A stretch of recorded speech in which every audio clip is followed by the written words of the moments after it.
I think the best way to get into drawing is studying the world around you. A lot of people like to probably type in how to draw, and that is a very, very hard question to answer. The truly best way to get better at drawing is to look at the world and other artists around you. To understand how something moves is to draw it better, because once you understand those things in your mind, you'll be able to connect it with your drawings and make it all make sense. I've been wanting to try and make some tutorials for a while, and it's hard for me to go into the basics because there's just so much, but I will say what I just said. So if you are curious about developing your own art style and learning how to draw, I think you should listen to a lot of different artists' opinions and see how they draw things, because the way you find your own style and the way you draw is taking in all the things you like while still understanding the basic rules of how things exist in 3D space and how things like light and stuff work, because that is universal across all art, but stylistic choices are not. It's hard to teach you how to draw a dragon if you don't know how things work in a 3D space, which is just crucial to making your art look good and pop. When you're understanding how to draw something, you understand the flow and pattern of how it works. Every single thing that you draw is a formula, like a math problem, and knowing how to draw that well is mastering that formula and understanding the different ways lines go and the way that thing works in 3D space and how it connects to the bigger picture. What I see a lot of artists do is when they approach their drawings are like this instead of like this. Here, I'll draw a dragon in both ways. So if you're drawing just a flat dragon, I'll do simple little eyes as well. It's going to look like this, which sometimes that's the perspective. Your character is completely flat like that. That happens, but not often. And if you're wanting a dynamic piece that showcases the character, you'll want to turn it a little bit. But sometimes that's really hard, especially for a beginner artist, because you understand the shape of the lines and where it goes, but not how it exists in a 3D space. Let's get into some basics of drawing a dragon from the way I approach it. Now, like I said earlier, everyone draws something differently, but these are just the basic anatomy things to understand that apply to all art styles, and when used correctly really makes your art pop and seem more tangible. So, a dragon's head at a basic is going to start the neck from the top of the head and curve around in some way like this. That's how you understand how the neck works and stuff. Kind of like a big long-necked bird. I see, here I'll do like a basic little snout like this, okay?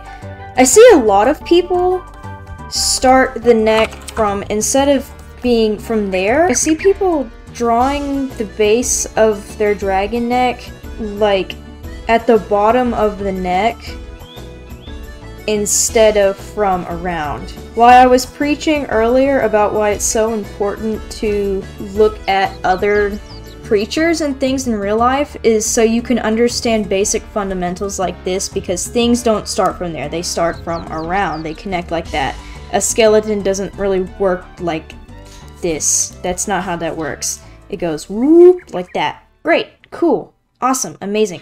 In other tutorials, I'll go into specifics on how I like draw eyes and horns and mouths and open mouths, legs, everything like that. Again, these are just basic stuff. For the most part, when I look at artists with good reference work, that's how I'm able to draw and do the things I do, because I look at those and I understand how the things connect. Not so much as trying to copy the exact lines, but really looking and seeing how they connect. So, the head is going to be here, like this. And I never really do these circles, but this is just basic guidelines that are invisible and you just kind of see as you draw. And then a snout of some kind goes like this. Lower jaw connects to the head and curves a little bit, and then you have to make up for the other side of the head like this. There, you have that. Then you connect the neck to the back of the head like this, and connect it to the bottom of the jaw like this. Now, the way the body and the neck connects to the body is peculiar, because the dragon's neck goes all the way down until it has the base of the neck like this. Now, the body goes and juts out a little bit like a keel bone. There's kind of like a chunk like this. The main chest cavity where the ribs and stuff are is like right here. This is the chunk. See, here is the front of the body coursing all the way through here. See? You can see this 3D shape now. This is how this is working. And as you practice this and understand these fundamentals, you can do this without all these guidelines. Got that? Okay, so a dragon's ribs and stuff, slash keel bone or whatever, are gonna be in here. That's what you're understanding. That's what this big square shape is for. You can see this shape kind of in things like deer and other things, and like, you know, I don't know. For the back of the body, the back, a good way to get it into place is that it's mostly flat, the way I draw it, except for like maybe a small hump where the hips are. The rest of the body connects to this chunk right here, like this. Remember, everything's 3D, so you can break it up into parts like this. I do a flat back and then a curve like this to accentuate the chest and everything else like that. Let's cap it off with another circle. Good, awesome, great. Now legs are a kind of difficult thing, and I'll make a specifics about legs and how they work, but the basic anatomy of how a leg is going to work for a dragon is leg forward like this, leg back, thing like this. This lightning bolt shape is how you learn how to pose these things. And let's do a breakdown of what the shape is. So you have the thigh right here, the knee, which is what this is, another weird little thigh bit, and then that little weird little ankle part where usually there's a little spike, that's what this is. You do a flat because that's like the shin part, and then this is like the top of their tippy toe footy foot thing, and then you have the foot right here. I'll just draw a little doodle foot. That's how a leg works. A back leg, to be exact. And then if you understand this little stripe lightning bolt that goes in there, you can move it about and do so many different things with, like, look, I can make it kick back like this. And that's how it works. And obviously legs don't like... Oh, excuse hey. Legs don't really bend back like that. That's weird. One sec, I have to get hey. So yeah, that's how that works. And see, again, using that same principle, you can bend it like this, like those little things by those joint points, and see, it still looks like a tangible leg. See?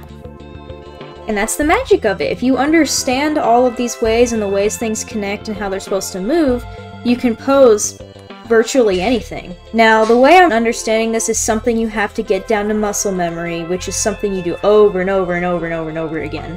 Which you have to start from somewhere, so don't be hard on yourself.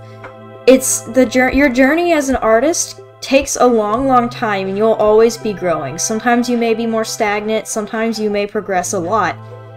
And that's the journey of it, because it's always a steep ladder that you keep climbing. So let's apply this leg in a 3D space that we just had. So if we're doing this leg like this, I'll go more into, again, specifics later, but this leg goes here. We do our little basic guidelines like we did, curve that a little bit to make it seem more sturdy, give it some stance, and I'll talk about that when we get to legs. You do your little back curve, you do your thing, and whenever I do legs, I kind of make a taper out at the bottom, kind of like a bell bottom. Do your knee, and you connect the rest of your leg. And there's your leg. Now for feetsies and talons, that's a whole nother thing. And honestly, I don't feel like drawing those, because there's a formula to it, and I'm gonna be for real, I don't know it very well. But for the most part, hands are like a square. 1, 2, 3, 4. Thumb. That's another thing you have to... Oh, that was not a good thumb. You go doot. Just look at your own hand. You know that? You can just look at your own hand. You got a hand for reference, and you can do that. That's how I kind of understand talons, but they're also a little bit more animalistic, so I'll get into that later. Let's just kind of zoom through the foot. Attach the foot with another little round thing to understand where it goes. Then I do a little bump, bump, bump, bump. Because kind of like little circle things. Gotta distribute your weight there, and then I just do some little claws. Which, by the way, see, those look kind of weird, but that's a leg, and that's how it is. Let's draw our other leg. Since it's in the back, I connect some of the skin like that. Kind of like a dog. Have you ever looked at a dog? It's like that. Connect the knee. Let's do our little guidelines. Connect this, the flat, the ankle. Ba-ba! Oh, and also notice this isn't correct because it looks like the angle we're going at is about like this. So this foot needs to be further back.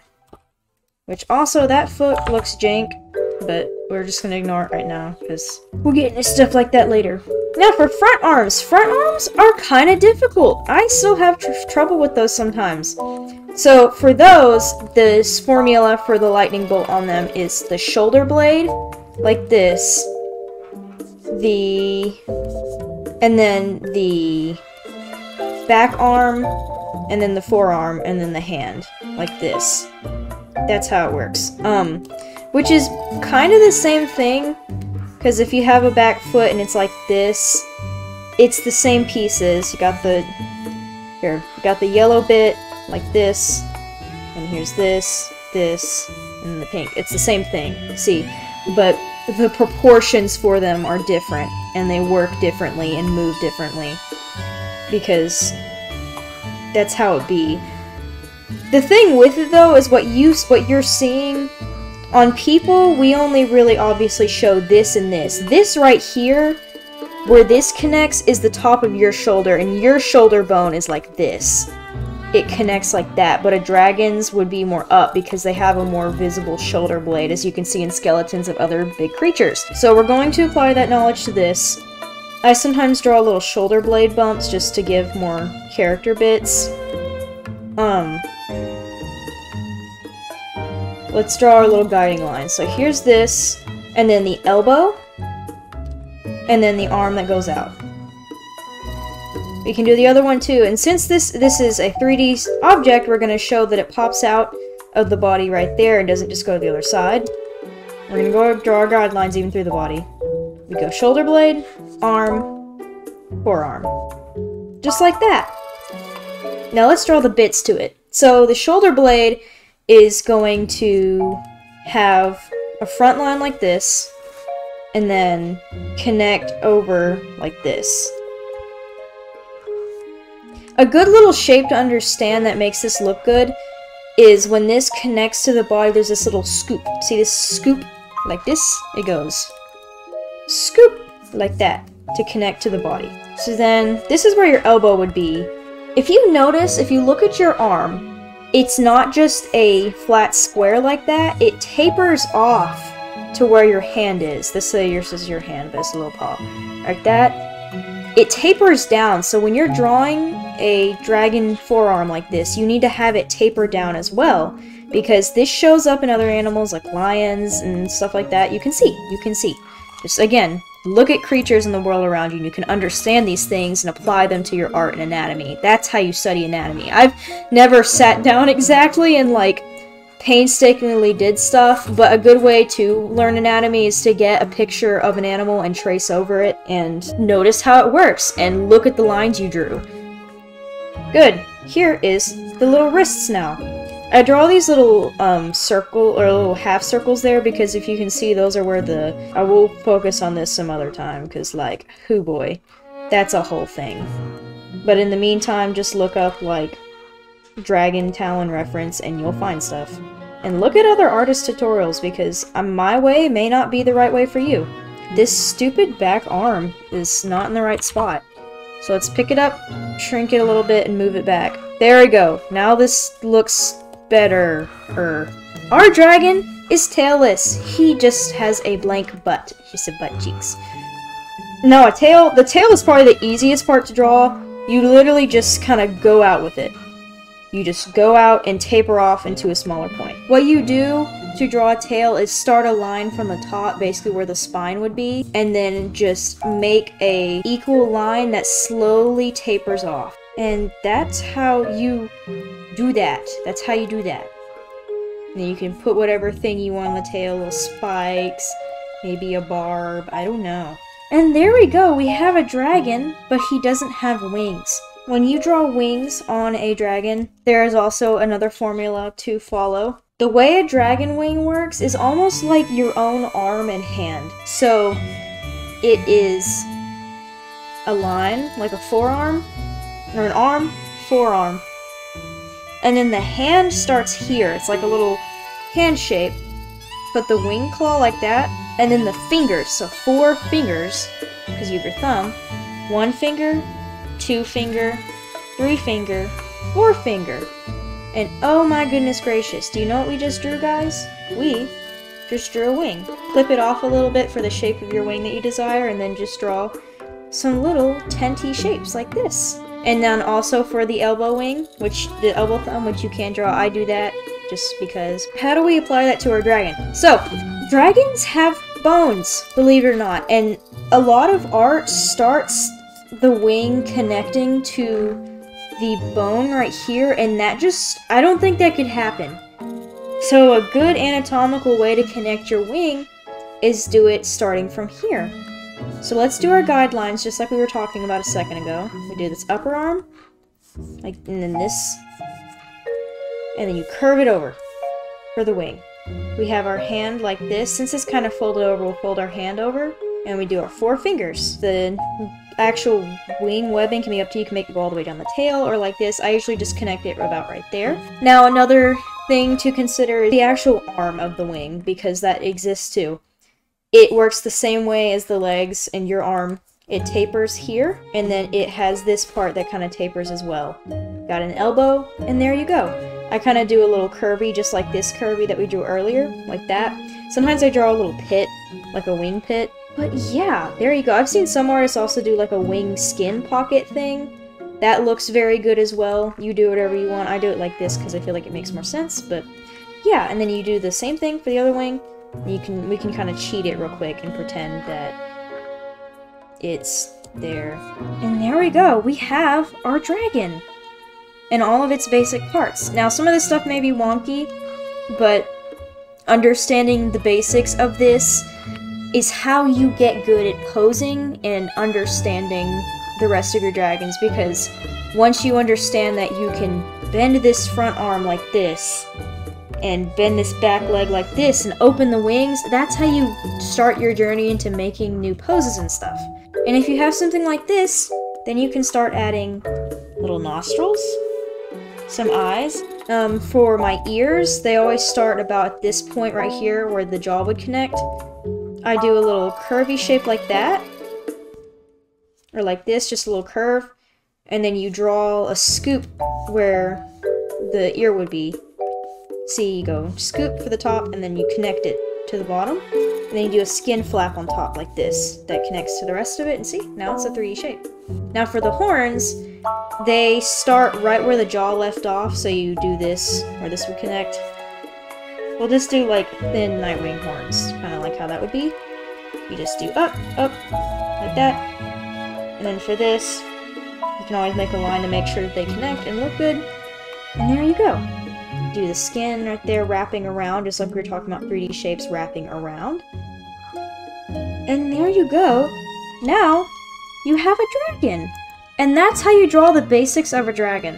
If this video is good and a hit and actually helps people, then I will make the other videos for specifics, like how to draw the eyes, open mouths, expressions on dragons, talons, arms, legs, tails, whatever. And that's my wisdom that I have to share for this. Using these basic things, if you learn to understand these, you can make art that you're proud of as well. You just have to study things and understand how they work, because once you do that, you can draw them from memory, and then you have a good life. I think that's all I have to say. Again, if you didn't like how I explained this, give me some critique so I can try and be better with it. But that's all I really have to say. Thank you for watching. I appreciate it. If you have any other questions or anything, feel free to ask in the comments. I hope this helped. Please let me know if it did. I would appreciate that. And thank you for watching. Goodbye.